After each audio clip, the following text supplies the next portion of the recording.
Welcome to the FreeGameDonD podcast, life, family, and business. Listen, I have the honor of having on Jay Cummins. Jay is a motivational and transformational speaker and a trauma survivor. And today we're going to talk about 28 surgeries later. 28 surgeries later. So Jay, tell us what your life was like before we get into the 28 surgeries. So what my life was like was I was a basketball player, and I surrounded myself around the game of basketball. I was very passionate. I was very enthusiastic about the game. And, that's what I felt like that my life was about. I felt like that's what gave my life meaning, because basketball basically was an outlet for me for things that I went through and stuff like that. And it was an outlet, to get from my pain and things like that. And I felt like that's what God had put me on earth to do. And Hold up, Jay, before you go any further, let me say this. So basketball was everything. So you was one of these guys that says like ball is life. yeah, Okay, gotcha. that's me. Gotcha. That's me. Okay. Yep. I was the guy that said ball is life. And I placed my identity in the game of basketball, which was the wrong thing for me to do. Mm-hmm. Because every time I went somewhere, guys always knew me. Girls always knew me by, oh, that's the guy that played basketball. Like, he's very passionate. He's very enthusiastic about the game of basketball. He gave his all to it. That's how people knew me. And still to this day, that's how people know me, because that's what I really did. But then later, we get into it later, then I discovered that wasn't what God had for my life.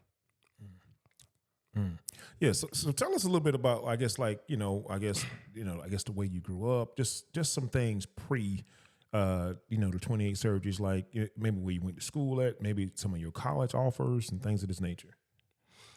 Okay. So I grew up in Aiken, South Carolina. I come from a religious family that put God first in everything, as you should. How can I say this? Just say it, bro. I was raised up and I was brought up in the church, and wait, hold up. Hold on. What was the question again? So just basically like just painting that picture, like some of the things you experienced, like when you were younger, but of course, all of these things are pre-28 surgeries. And of course, we're going to get into all of that, but just paint the picture for the audience, like what your life was like. I know we had basketball, but even more so than that, like what was your life like? Well, I guess, you said ball is life, so maybe it was just all ball. Yeah. So if it was all ball, then I guess you've already painted the picture. So you was just balling. That was it. It was, and that was your outlet, right? Yeah. So but when you say that was your outlet from, that generally means that, that I needed an outlet from some things. Yeah. I needed an outlet from myself, really, if that made sense, because when I was in high school, I dealt with depression. Oh, wow. When I was in high school, I dealt with stress, and basketball was a way for me to get from all of that. And at a point in my life, I wanted to commit suicide. And literally, I had a perspective and a mindset shift, and I started giving my all to the game, because I was like, in my life, I never gave my all to anything. And I gave my all to basketball, literally. And when I did that, things didn't still work out, but that's fine, because things worked out in another way. Ooh, man. So I want to make sure that we address this, because, people forget that men, young men, grown men deal with depression and things of this nature. So were you able to get any help, therapy, as it pertains to your depression and some of your suicidal thoughts? Absolutely. When I was at Spring Valley High School, I went to counseling every week, at least 2 or 3 times. And that helped me out a whole lot, seeing the mental therapists and stuff like that. And what the weird thing was though? The weird thing was though, when they was counseling me and I was going to therapy, I ended up counseling them. That's the weird thing. So people always told me that I should be a counselor or something like that because I'm an empath. And then first of all, let me say this. When you a young kid, what really led me to depression is comparison. Because I was comparing myself to other students, other people that was, in my grade level or in another grade. I was comparing myself. And that's what led me to depression. That's what led me to suicide, because I was looking at the things I didn't have instead of thanking God for the things that I did have. You know what I'm saying? I was looking at my circumstance and my situation and saying to myself, well, I wish I was in another situation or circumstance, and not even realizing that everybody don't have two parents. Everybody don't have a home to go to. You know what I'm saying? Everybody don't have clothes and stuff to put on their back. So it was just all about being grateful, man. Yeah. Just being grateful. In that moment, I found my gratitude, and it was hard for me to do. No, I like that, man, because so you spent a lot of time focusing on what you didn't have. I always reference this book. It's called The Gap in the Gain by Dan Sullivan. I keep referencing it, man, because even, I've had moments where I focused on, what I didn't have, and that's called being in the gap. And when you focus on your gains and you move with a spirit of gratitude, it's amazing how much more you can have to be grateful for when you're moving in a spirit of gratitude. So no, I received that, man. So I like you saying I found gratitude, because some people have it and don't even realize it. Then once you take some time to think, you're like, oh man, I found gratitude. It was always here. I had to find it. Yeah. And now that I found that, then everything else kind of works its way out, man. So I love you saying I found gratitude. I think that was really, really, really strong. Listen, man. So you dealt with some depression issues, which is a serious thing, and I think a lot of young men and even grown men are probably thinking like, well, I've been told I need therapy or I should go to therapy, but I feel like, what is a therapist going to tell me? Like, they can't help me. So what would you say to maybe a young person or even an adult, man or female, who has been probably encouraged to go to therapy, but just won't go because they feel like they can't help them? One thing I would say to that is, I know that people are probably telling you to seek therapy. I'm gonna tell you this: do it for you, do it for your future family, do it for your future kids. Because I'm gonna tell you something: you not seeking therapy is gonna cause you a world of pain. Furthermore, so I would tell you to go to therapy if possible. Put down your pride and go to therapy, because you got to understand, when you go to therapy, it's not just about you. Like, yeah, you going for yourself, but you also going for how you also treat the people around you, your future family and future kids and stuff like that, because your kids going to grow up with some of that stuff. And you don't want them to have to grow up with anything like that you had a hard time dealing with yourself. So I would tell you to have the capacity to think about other people and not just think about yourself. So don't just go to therapy for you, man. It's a deeper perspective. Yeah, no, I like that, man. You say, go to therapy for you, because you need to be a better you. And if you got children, because sometimes, our mental illnesses, depressions, things, they come from our parents. Mm-hmm. I know, I don't want to get into that genetics, too deep, but yeah, well, not even genetics, man. Maybe that our parents didn't deal with their trauma. Facts. And so now they're raising us with their trauma that they never seek counseling for. Yeah. And so now that's in us, and we're thinking that something's wrong with us. But really, if mama or daddy sat down with us and talked about some of their trauma, you realize, hold up, you need help too. Yeah. So I see why I need help, because you need help. You know what I'm saying? So I like that, do it for you. And, and if you got children, I mean, still do it for you, because you need to be better so they can see what a healthy, a healthy person looks like, you know what I'm saying? Mentally healthy person looks like. And you shout out to you for doing the work, man, as it pertains to your depression, man. And are you still doing work as it pertains to that? Like, are you still going to therapy or doing something in relations to, I guess this is a form of therapy for you as well. Yeah, for sure.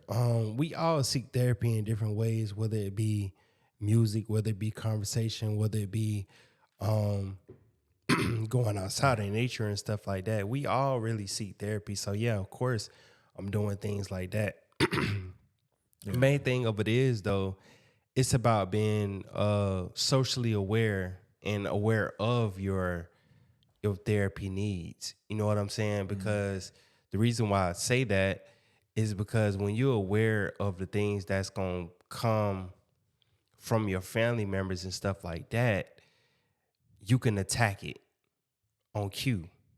And that's literally, what I'm doing. And it's all about, overcoming generational curses, right? Overcoming that generational curse is a mindset. And that's literally the mindset I behold. Yeah, no, I like that, man. Because honestly, man, you start having kids, and you start to realize, you know what, my parents, they know a lot of good stuff, man, but there's a lot of stuff that they weren't doing right. You know what I'm saying? So you'll start duplicating what was done to you, and then you realize, this isn't healthy. You know what I'm saying? This just isn't healthy, man. So no, I appreciate that perspective, because I think that's real. As someone, you start having kids, you start to realize just how many things your parents didn't get right. You know what I always tell people? I was having this conversation with a girl in Walmart a couple weeks ago, and she was like, man, I hate being around young kids sometimes. They act crazy. And I was like, why? She was like, because I don't know. I never was like that. But I told her, I said, you know what? Really, all you really having to do is raise your younger self. Because we all was broken and damaged to some sort. We all had some kind of trouble and pain when we was kids. We all, maybe sometimes we might have yelled or did something outlandish, but we all did something. So really, when you have kids and things like that, you really having to raise your younger self. Little do you know. So somebody reached back and gave you grace to help you along your journey, your come up. So why don't you give that same kid now grace that you was given? Wow. Raise your younger self. That might be part of the problem, though. You're raising your younger self, and you're thinking about how you were raised, and you didn't like the way you was raised, and so that's why I like you bringing up generational curses, because now you're gonna have to break that cycle. But also, like, the grace factor. If you're running around here mad at young people, like, come on now, everybody has to be given grace. We all have gotten a break. I don't know anybody in my life that hasn't been given grace. And no matter how much success they've had, I mean, I certainly know I've been given grace. So let me ask you about this too. You talk about how you were comparing yourself to other people. Now, as a baller, was that? I'm sure that, I guess you were just generalizing that statement, but was that more so on the athletic side, like with ball, or just in general? Not at all. On the athletic side, I had a different mindset. I like being around people that was better than me.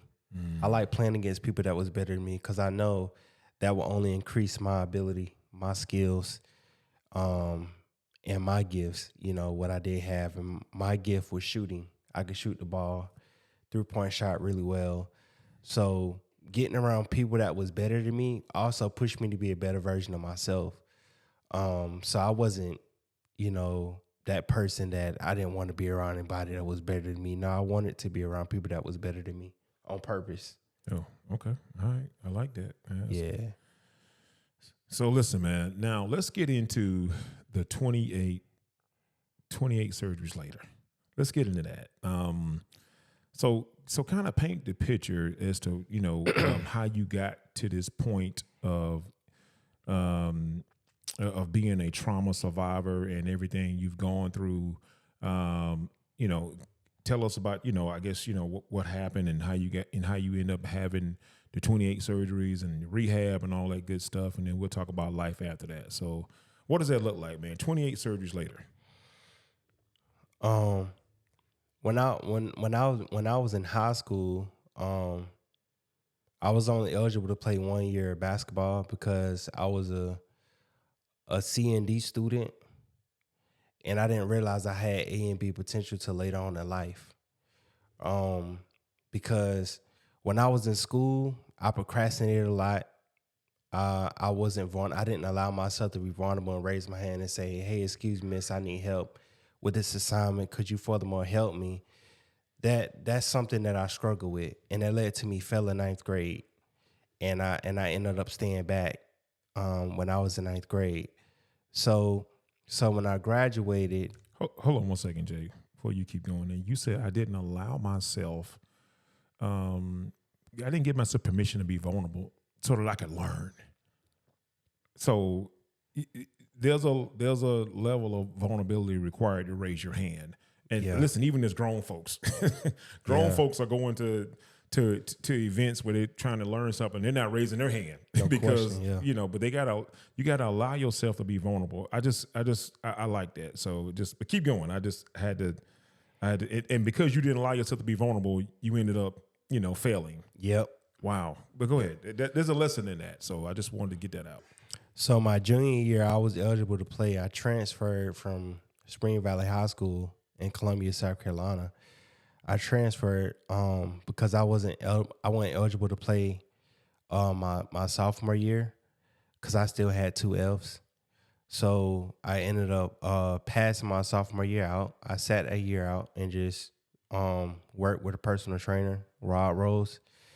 And when I did that, I transferred schools that summer. I went back home to school in Aiken County. So when I went to Rich Springman at a high school, then I was eligible to play my junior year out. When I played my junior year out, I came out the bench as backup point guard. I did pretty decent and stuff like that. And my coach, we had workouts or whatever in the summertime and stuff like that. So I attended that as well. And then when the next year came around, my senior year, the coach called me in the office and was like, "Coach, right?" He was like, "You're not going to be able to play your senior year." And I was like, "Why?" He was like, "Because it's a state law." And the reason why it was state law, because I turned 19 before the season had started. And they said if I was eligible, I would be eligible to participate if I had turned 19 after the school year. But because I did it before the school year, then I wasn't eligible. So with that, my mindset literally, I went into shutdown mode because I was like, dang, I've been putting in all this hard work and stuff like that. I'm not able to exercise the things that I've been working on and stuff like that. So with that, I immediately went to, okay, let me find a way I could develop myself and get ready for whatever is to come next. So what I did was I still had my personal trainers in Columbia, South Carolina, and I would drive up there all the time, every weekend to work out and stuff like that. So after that, after I graduated, my best friend called me with an opportunity to play semi-professional basketball. It was a team starting up in Augusta, Georgia, and he called me with an opportunity. And he was like, "Hey man, it's this team starting in Augusta this weekend. You want to come down for a trial?" I was like, "Sure thing. I'm off. I ain't got to work. I'll come down for a trial." So when I did that, I went down there for a trial, and then on cue, the guy told me I was gonna be starting point guard for the team. And ever since then, man, I went into semi-professional for a year and a half. And then that's what led me up until my day where I had to transition. June 27th, 2020, that's when I got into an accident. So, I'm gonna tell y'all how that day came about.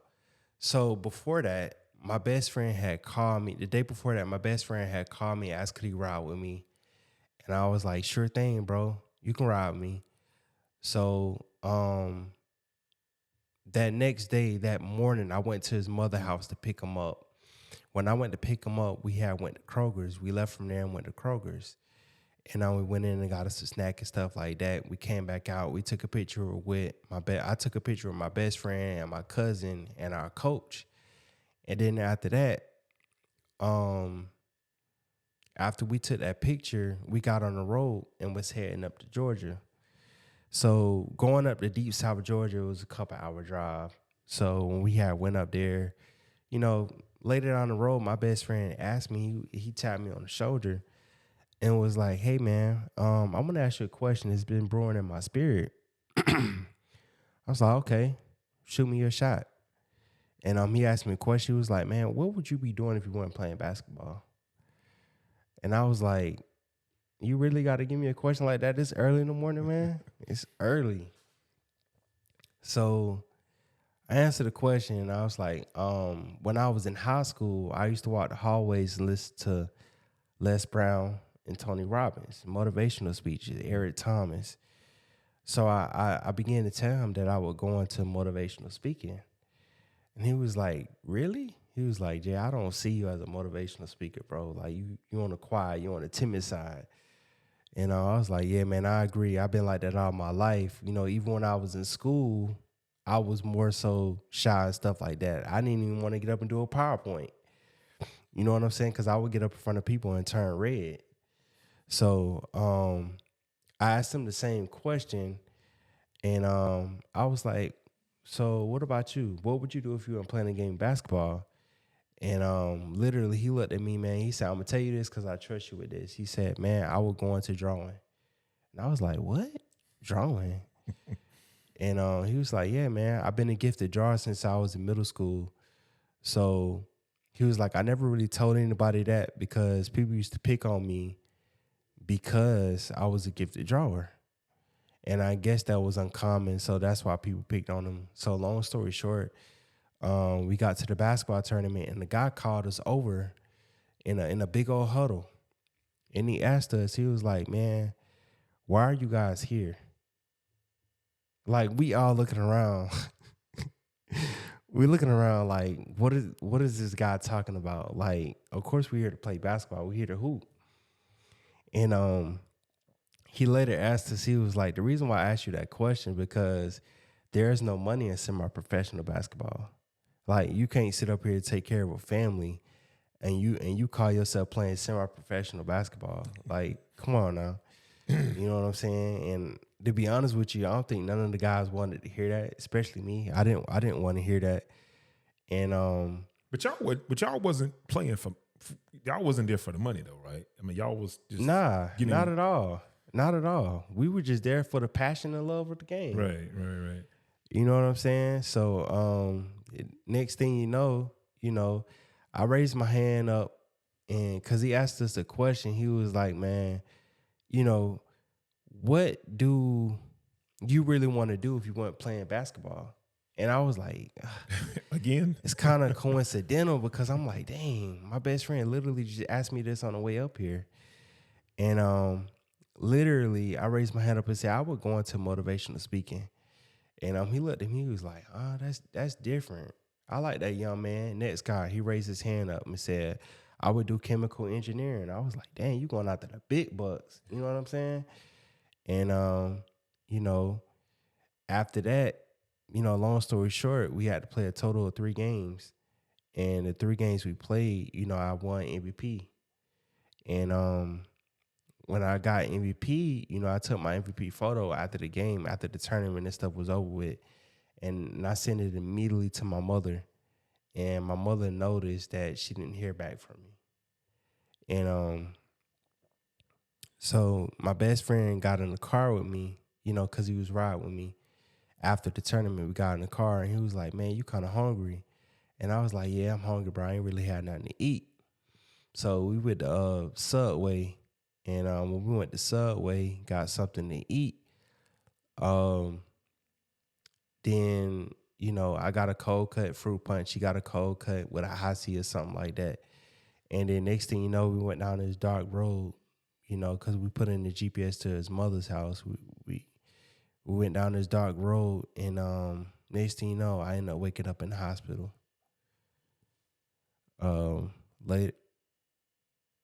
Later to discover, that I've been in a coma for 6 weeks.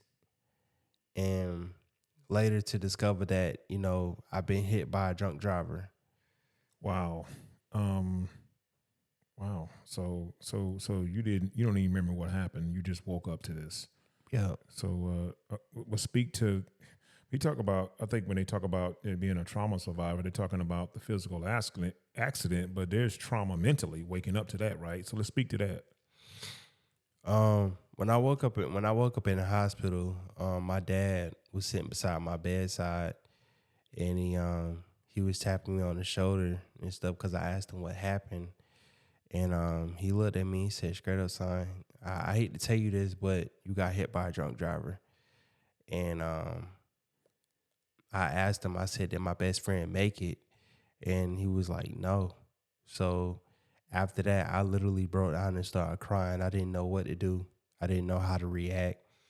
And I was just basically, traumatized because I was like, dang, literally I went two hours later, or however many hours it was later, I went from winning MVP to experiencing fighting for my life in the hospital. And, it's just crazy how you could be up on the high in the moment, and God can take all that away in a blink of an eye. So to get back to what you asked me, that was really traumatized for me because I think as I was 23 at the time, so I wasn't taught how to deal with problems head on. I wasn't taught how to, sort out my trauma and stress and stuff like that. I wasn't taught those things, so I really didn't know how to deal with the problem. I didn't know how to deal with the fact that literally my life changed in the blink of an eye. I didn't know how to deal with the fact that my best friend, was gone, and that you couldn't bring him back. There is no, second chance. You know what I'm saying? Like, I didn't know how to deal with none of that. I didn't know how to deal with the fact that my basketball career gone what I thought I would have. I didn't know how to deal with the fact that I had 28 surgeries and that my life would be different from here on out. You know what I'm saying? I didn't know how to deal with any of that. So, yeah, I didn't know how to deal with that. But let me ask you this. And so, just, I guess, wow. First of all, like, what helped you even get to the point that you could focus on rehab and getting better? Because there's a process. I mean, yeah, you got to go through rehab and all of that stuff, but you got to get yourself mentally focused to even do that, because you're still dealing with the trauma emotionally from your life being totally turned upside down. You had projected certain things for your life. Because when guys say ball is life, these guys think they're going to the league. They all think they're going to the league. So, because I was one of those guys. I thought I was going somewhere. So I understand, like, you thought, ball is life. And so now you realize ball is no longer life. So, and now you got to mentally get yourself prepared to go into, rehab and therapy. I know you talked about how basically like you was, you had 7 months, basically, the whole process of learning how to walk again, so, you go from, thinking that you're going to be a baller one day to now just trying to focus on getting your mind wrapped around the small things like walking. So what was that like mentally getting to that point? I'm assuming that you leaned on your faith, but just kind of speak to that. Absolutely. I leaned on my faith and my family. The 2 F's. Well, really it's 3: faith, family, and fortitude. Because without my faith, I couldn't have never even did it to begin with. Without my family, I couldn't have never did it to begin with. and without fortitude, I couldn't have did it to begin with. I needed all three. There's no three there's not one that was greater than the next. I needed all three. Like I was telling you the story, my grandma facilitated me and helped me with actually starting back to walk, because when I would put my feet on the ground, it was like a electric shock that would go through my whole leg, and that's what deterred me from walking, because I didn't want to take my first step and feel like I don't really know how to say it, but I didn't want to take my first step and feel like I was walking like on eggshells per se. It just felt like really weird and awkward when I would walk. So my grandma came back in the house one day. That morning, she helped me to start walking and stuff. She came back in the house when she helped me stand up, and she came out the porch. I was literally in the kitchen, because and I want to speak to that. Literally, her believing that I can get up and walk helped me out tremendously. Wow. Because I would have never made those steps after that, and learning how to begin to walk by myself. And my grandma didn't facilitate that. She believed in me. She coached me and helped me and pulled me up off that bed and said, "You can do this. You do it. You can do this. I know you can." So when she did that, that's what gave me the mental fortitude to step up and say, "You know what? I can do it." So ever since then, I've been walking. Wow. No, I'm just listening to that, especially the latter part of what you said, because sometimes in life, I mean, just believing in somebody else, and sometimes we have to go off of their belief until we believe it ourselves. But shout out to grandma, because she probably like, "Baby, you gonna walk." Yep. That's exactly what she said. Yep. Man, listen, and let's talk about the severity of this, because I don't know if people quite understand. Like you told me, we talked about it. You talking about internal decapitation, which I had never heard that term before, but that sounds very serious. So let's kind of talk about what you had to overcome. Internal decapitation, first and foremost, is when your head is severed from your spinal cord. So basically, I have a metal plate at the back of my neck, so I can no longer turn my neck like everyone else. So the thing with that is, when I went to therapy, occupational therapy and stuff, physical and occupational, they will often teach me how to turn my neck, because I had a metal plate in the back of my head. So living with that metal plate in my head, it's really tough. It provides challenges on the daily, because even when I lay flat on my back, it's discomfort there. Even when, I sit up close with somebody and I have to move my head a lot, it's discomfort there. So I'm literally reminded every day, all the time, about what I have in my body. And there's never a moment, it's never a time I can forget anything, because you having to live with it every single day of your life, 365 days out of a year. Wow. Ooh. But listen, man, I know when we linked up, I was like, man, this guy looks great.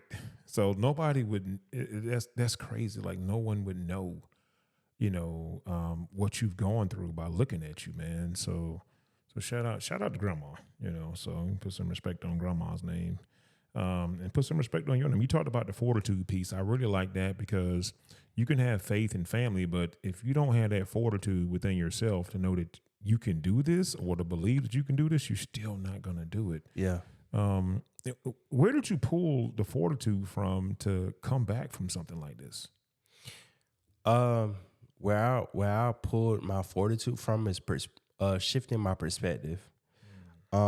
Because I shifted my perspective from why is this happening to me to what is life trying to teach me. And when I did that, that's when God let me know, like, okay, I saved your life. I took you through all this for a reason, because I don't want to sound like I don't want to sound like I'm trying to big myself up. Yeah, go ahead. But like I always knew like I had purpose on my life. And I feel like this was a way that God let me know that literally I had purpose on my life. Because even though I knew that I had purpose on my life, I didn't act like it. You know what I'm saying? Yeah. Like I lived my life wondering and trying to figure out what I should do. And I was following a route that it really wasn't me. But literally after this wreck, I had to buckle down and say, you know what? I'm not going to just wonder. I'm going to live in my purpose from here on out. No matter how uncomfortable it is, I'm going to live in my purpose. And that's a courageous thing to do, because courage is something that we not taught. Like we not taught the intangible things about life. We not taught how to have the correct perspective, how to have the correct mindset, the correct mentality, how should we approach adverse situations. We not taught things that way. So literally the fact that I wasn't taught that way, it motivated me. It motivated me to want more. But also, like to get back to my perspective is I had to realize my best friend is not here. Why would I waste this experience? Right. Like for real, like why would I waste this experience? Why would I waste my life? That's crazy. I would literally be disappointing God if I waste my life from here on out. So it's my due diligence to live in my fullest potential, my fullest purpose, my fullest ability. It's my due diligence and to uplift His name in the process. Wow. Whew. Well, listen, man. Listening to you tell your story, I can't help but reflect on the conversation that you had with your best friend and the coach, who both asked you, and both of them made you kind of like irritated because, one of them is early in the morning. You asking me about, something so deep, like what would I be doing if I wasn't playing? My ball is life, bro. You know this.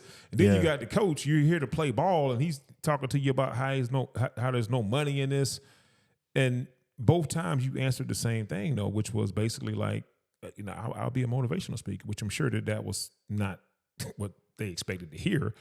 And the reason how I met you is because I saw you, on social media just speaking life into people. And I was like, I like this guy. So, and so it's just kind of, it's just, I guess, apropos how this kind of happens. Like, so can you speak to that? Like, it's almost like they, them, I ain't gonna say they spoke it into you. I mean, but it's like, you knew. It's almost, even though you were saying ball is life, it's almost like when this happened, like there was already some purpose in you already. Confirmation. So so can't speak to that. It was definitely when I was in the hospital, when I was in Charlotte rehab for a full week by myself, I was questioning God, just to be real about it. I was questioning God, like, God, why did this happen to me? And I literally heard God whisper, you got purpose in your life, son. So I didn't know how to go about discovering my purpose or finding out what I should do and all this. It kind of came to me.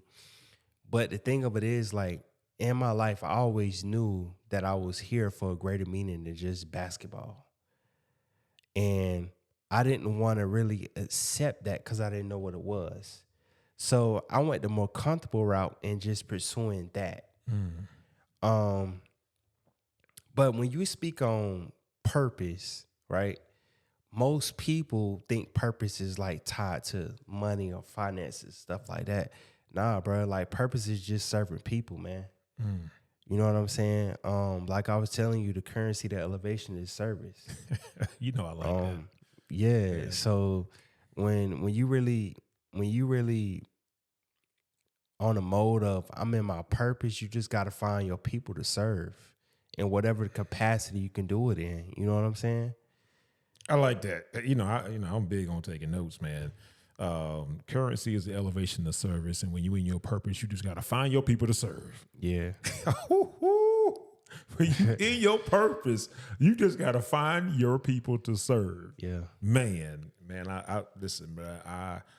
I can't love that enough, man. And it's just like I said, you were telling your story, and I was like, man, I gotta circle back to that, man, because I think that's just these are things you didn't want to hear at the time that someone asked you, but because it's almost like your mindset is ball is everything. It's all I'm going to do, and now you're asking me about a plan B, and we all know if you got a plan B, that means you don't believe in plan A. Exactly. So you're making me, answer a question about plan B, and I'm like, hey, ball is life. There is no plan B, but you still gave an answer for plan B, and now you walking in that. No question. Which is dope, man. I don't know. I just really like that. And matter of fact, it's funny you mentioned a plan B, because ironically I never had one.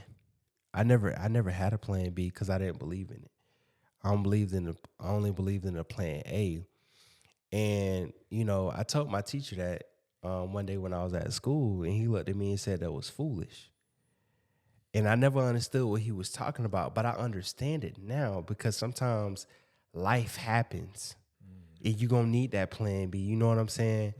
And, at the end of the day, it's like when life punches you in your face, most people want to give up and quit.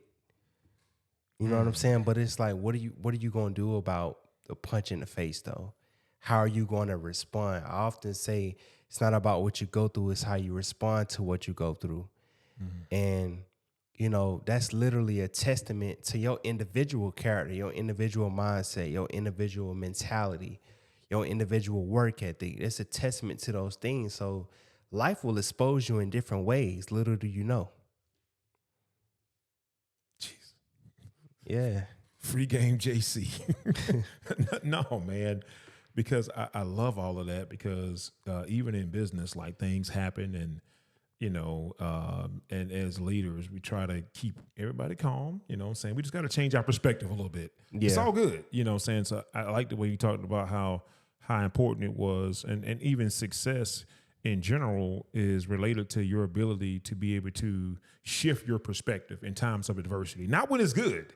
Everybody's good when it's good, but it's very few that can rise to the occasion when it's not good. And those are the winners. Those are the Jay Cummins, right? Those people who things didn't go as planned. I didn't really have a plan B. At least I didn't think I did, but there was something already working in me already, man. And so now I'm taking this accident and I'm just shifting the perspective and just walking in that purpose, man. So, man, that's dope, man. So listen, what made you want to get into speaking, and how did you even start speaking? What made me want to get into this, because I felt like this was my underlying purpose the whole time.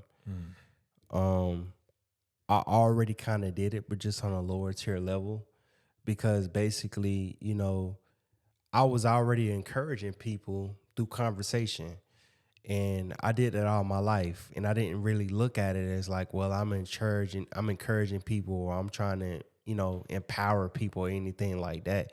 I just did it because that's who I was. But I didn't understand that my purpose was actually tied to what I did with the least thought behind it. You know what I'm saying? Hold up, Jay. Hold up. My purpose is tied to what I do with the least thought behind it. It's things that we're all doing right now that we think is our purpose, and we have to work very hard at it. Yeah. Then there's some stuff that we do we don't even think about. Yep. Ooh, Jay, go ahead. I'm sorry, man. You good, man. The thing of it is that like I always tell people, living in your purpose is not easy. It's often challenging. But you have to be a courageous individual to do so. And when you're courageous, you don't go with what's comfortable. You often go with what's uncomfortable. And I always been that kind of person my whole life, because I done failed. I done got knocked down a lot of different times, but I ain't never give up. So as long as you don't give up, you always winning.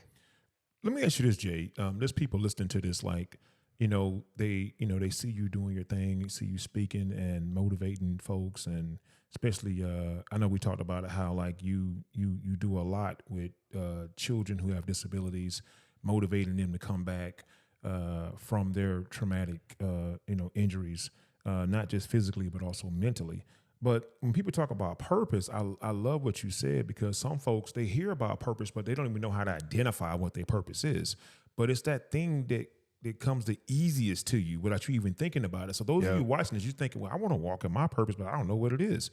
Oh, no, you know what it is. You just got to stop and think. There's things that you're doing right now at a very high level that come very easy to you. Yeah. You know what I'm saying? You may be building some sort of agency or some other kind of stuff. That's work.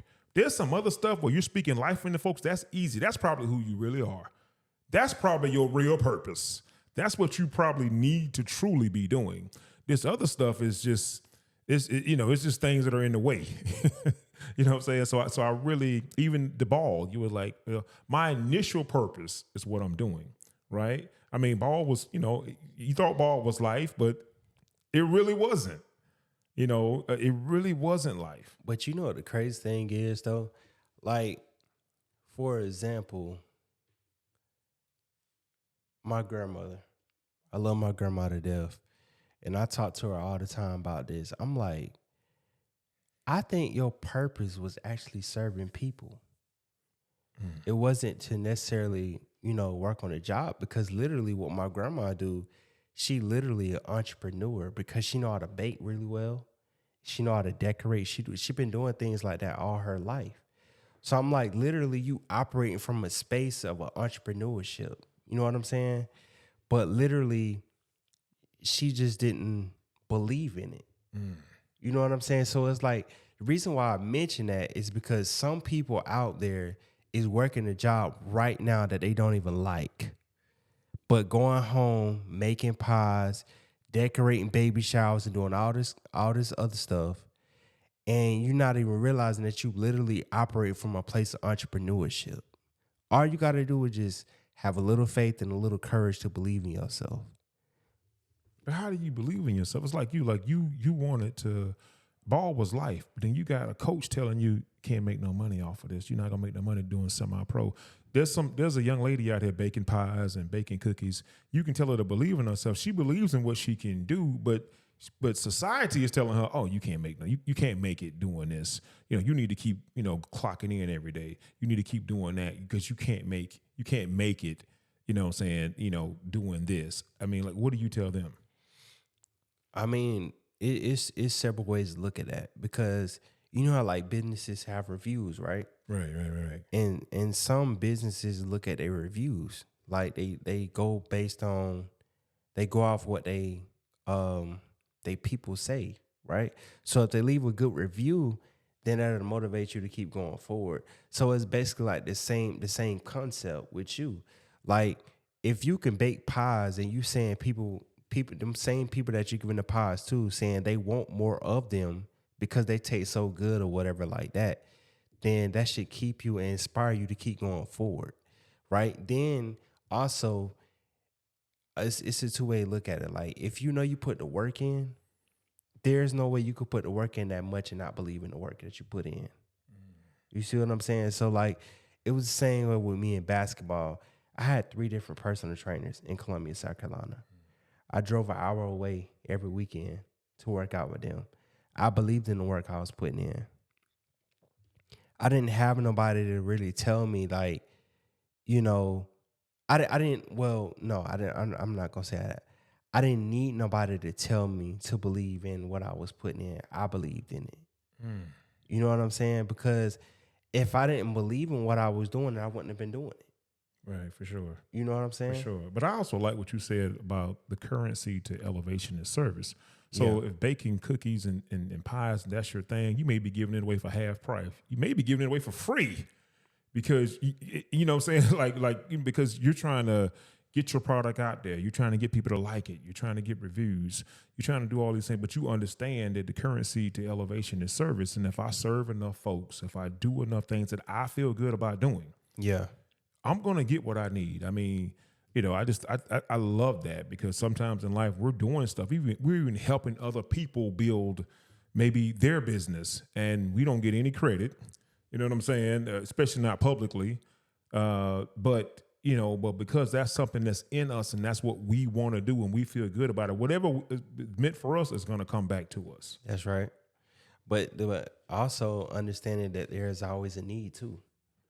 There's always a need. I don't care what you're doing, who you're around, there is always a need. So just finding out and identifying what that need is service. Yeah, if you providing that need, that's service. And let's talk about service as a relation to the kids with disability. So when you see these children that have disabilities, they're trying to come back from traumatic, injuries. Like, what does that look like as far as you talking to them and speaking to them? Challenging, because it's often a reminder of like how I had to endure and overcome, but it also, I'm able to provide hope and inspire hope within them because I understand. Like, I see you, you know what I'm saying? Like, I see you. You might not want to be vulnerable and ask me for help because I see your inner child within you, because I understand how I was. I didn't want to ask for help. You know what I'm saying? But what that looks like is, Hold up, Jay, before you go any further. I want to speak to what you said because it's strong. I see you. Yeah. There's a lot of people that they're not going to tell you what they're going through, but when you tell them that you can see them, yeah, when you call that person or talk to that person out the blue, and they realize you see them, yeah, man, there's so much power in seeing, because they want to be seen. Everybody wants to be seen. That's right. I'm not going to tell you what you're looking at. I need you to see me. And when I know you see me without me saying anything, you're my kind of people. Matter of fact, to go back to the vulnerability thing in school, right? I didn't want nobody to see me.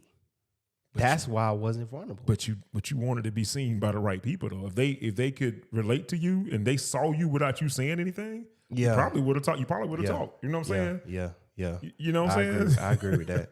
Yeah. Yeah. I just had a fear of being picked on. Yeah, for sure. Yeah, for sure. Mm-hmm. Yeah, man.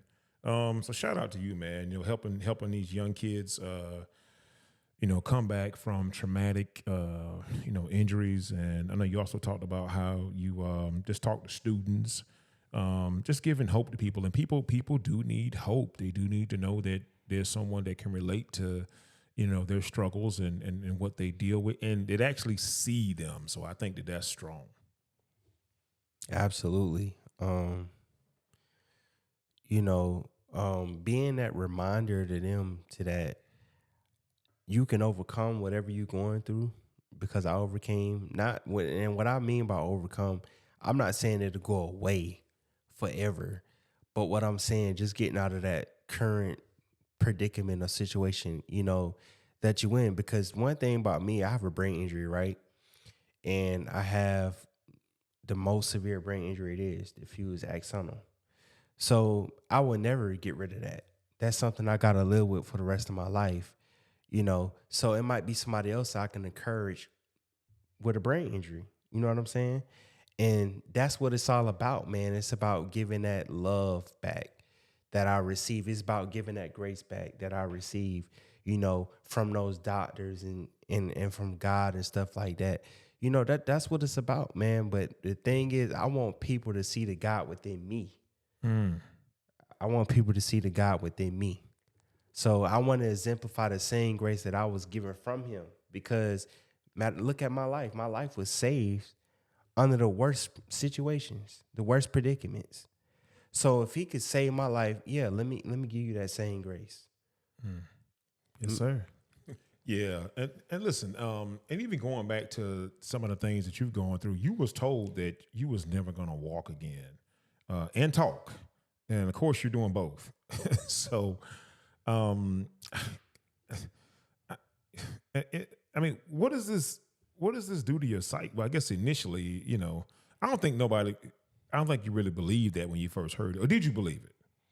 I did, to a certain degree. Yeah. You got a doctor telling you, of course. Yeah. I did, to a certain degree, because my pelvic was basically shattered. Yeah. And, coming from something like that, you literally having to learn how to do all that over again. And there was days when I wanted to give up and just lay down and quit, man. Like bump this. I don't want to try no more. Because literally you having to relearn everything step by step. So it was literally a rebuilding process, that I had to go through. But you know what I often tell people? What's that? I often tell people that was a preparational experience. Preparational experience because it prepared me from where I'm at now and from where I'm going. Right? Because see, you got that's why I speak about perspective, shifting your perspective, because most cats when they going through situations, man, like they don't have that positive, optimistic perspective in the midst of their adversity. It's easy to get on the other side when it's all over with and have a positive perspective. But what about while you in the middle of what you're going through? Are you gonna have a positive perspective while it looks like hell? Why you want to give up? Why you want to quit? Why you don't want to be around nobody? Like, are you gonna have a positive perspective and get up every day and put your foot in front of the next? Like, that's one of the hardest things, the toughest things to do in the world.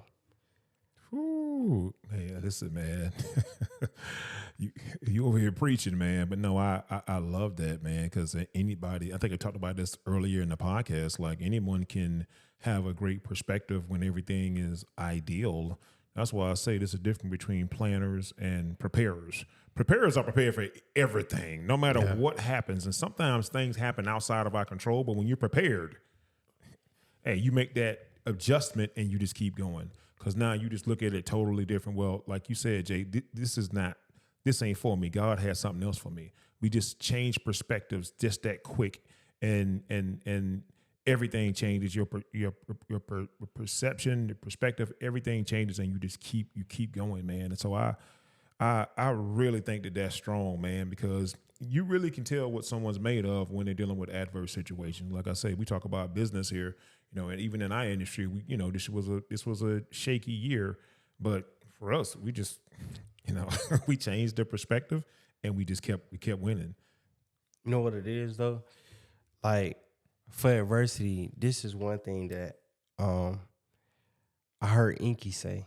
Mm-hmm. He said adversity causes some people to break and other cats to break records. So literally when I heard that, I'm like, bro, I'm gonna break this record, bro, because I'm gonna be the first speaker with a brain injury like that become famous. That's what I want to do. It's not about the money for me. I just want people to know our story, like me and my best friend. And you know what I'm saying? Like with God first and stuff like that.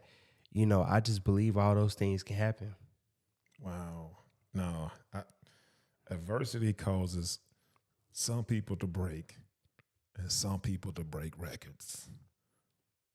That's fire, man. Yeah. That's fire. I'm using that. I love that.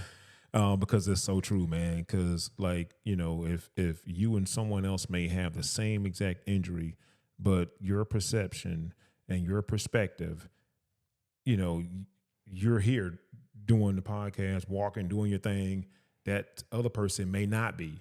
You know what I'm saying? Because they didn't have that same mindset or that same perspective, man. So some people, hey, man, I think that's literally the difference, man.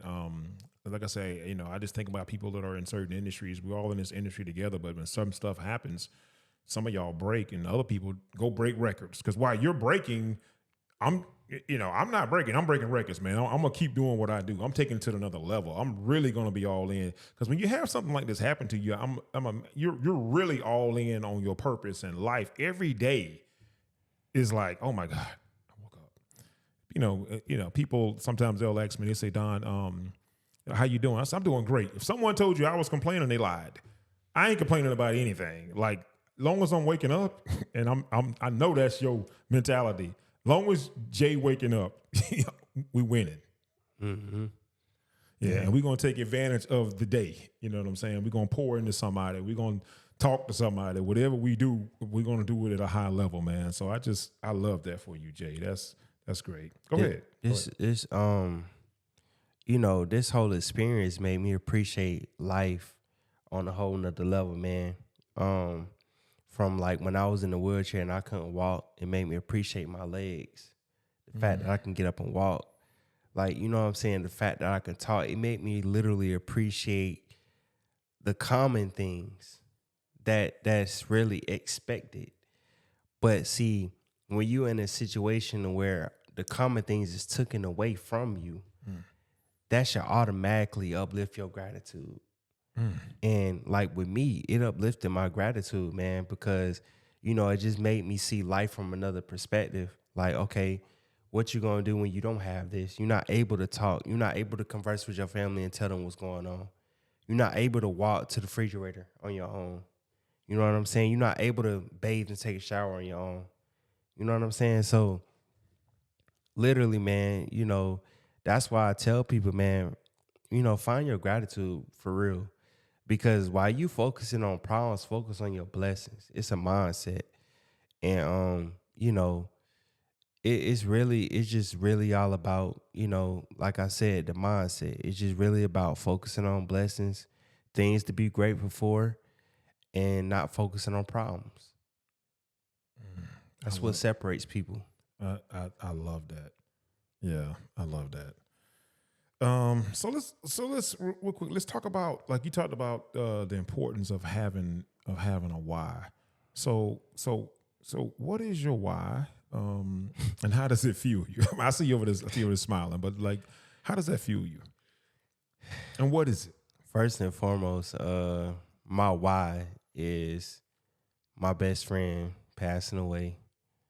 My why is also them non-doctors giving up on me and saying that my injuries outweigh my lifespan, and they didn't see me fit to be able to live. You know, my why is also those doctors that worked on me and gave me a chance. You know what I'm saying? Even during that adverse situation, because just imagine, for example, you walking into a room, 9 doctors walking out saying, "Oh, we don't think he's gonna live. We're gonna give up on him. He got too many injuries." And then you coming in after that 10th, 11th doctor coming in after that, and you having a mindset, "I'm gonna give this guy a chance." And that's literally, you know, what my doctor said. He said he was telling the military to never leave any man behind. So literally, that simple principle that he extracted from the military is what literally saved my life. So the way I define why is what, how, you. What do you want? What are you trying to achieve? How are you going to try to achieve it? Like, how are you going to try to succeed it? And then you, because you're the only one that can take you to the place that you're trying to go to. So with me understanding that that's my why, you know, now it's like, okay, what do I want? Why do I want it? And how am I going to get there? And, you know, that's why I encourage people all the time, you know, to have a why, because your why is going to remind you why you got started. So it's really important that you develop a why. Like, why do you want what you want? Because sometimes, you know, we have an identity crisis. And sometimes we want things because other people have it, not even understanding that we don't want it because we really want it. We just want it because we lusting on what somebody else has. So the main thing with me, man, my life now is all about me and my best friend, man. You know, as long as I'm alive, I'm allowing my best friend to live through me. So my life is no longer about me no more. So, you know, it for us to be successful, it's about me having my, you know, perspective and my mindset in the right place so that I can thrive. But first and foremost, it's about having that faith system in place so that I can allow myself to even reach that point. You know what I'm saying? Because without faith, you can't go nowhere without that. You know what I'm saying? And you may go somewhere without it, but are you going to sustain it? You know? So, yeah. But I would definitely say, you know, everyone needs to have a why for why they do what they do. You know what I'm saying? because like for example, I look at that like with jobs. Some cats is working jobs because of the money. That's it. The money get cut off, you out of there. So that only means something. That only means that you don't have no passion about that job. You're not really dedicated to that job. You dedicated to the money. That's selfishness. You know what I'm saying? Because there's people out here that's really hurting, that really may need your service. Like if you're a nurse or something like that, they may need your service. But you only at the job to provide what they need because of the money that you're receiving. So like a lot of times we want things from a greed standpoint. You know what I'm saying? And I just never been that way. I just never been that way. And now I look at it, now that my best friend is gone, there's no way I could be that way. It's more to life than just money. I love that. And then, because I think also like you talked about the, if you're walking in your purpose, I mean, everything is going to work out for you anyway if you're walking in your purpose, man. So shout out to you, man. Let me ask you this, like, what is your goal? I just want you to say it again because I liked it. My ultimate goal? Your speaking goal. What is your speaking goal? To be the first speaker in the world, like the first famous speaker in the world with a brain injury. Yeah, I think that's pretty dope. I just wanted you to say that again. When we talked and you said that, I hadn't even thought about that. So, but then again, I wouldn't. So, so how has your brain injury impacted your life? It's impacted my life in a lot of different ways, bro. I forget stuff. You know what I'm saying? I procrastinate more. But but you procrastinate not because you don't want to do it or whatever. Yeah. It's more so like it's the injury. It's the injury. Okay, yeah. Yeah. Then also like I'm kind of,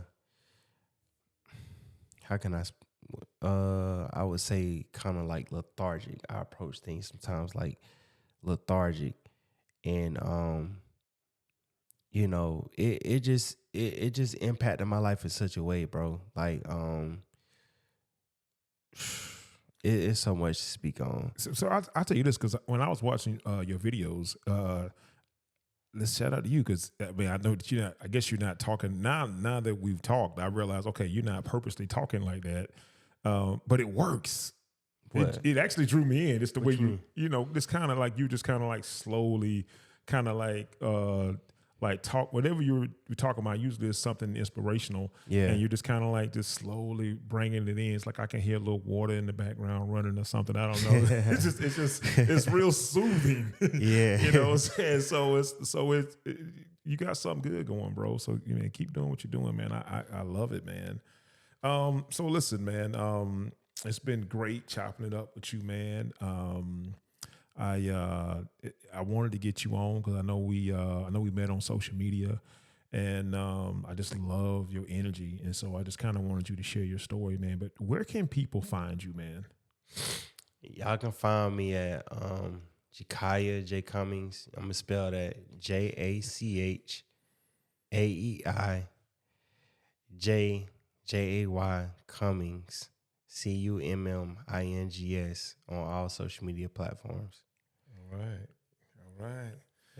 Yeah. Listen, this is gonna conclude an episode of FreeGameDonD. 28 surgeries later with Jay Cummins. Life, family, and business.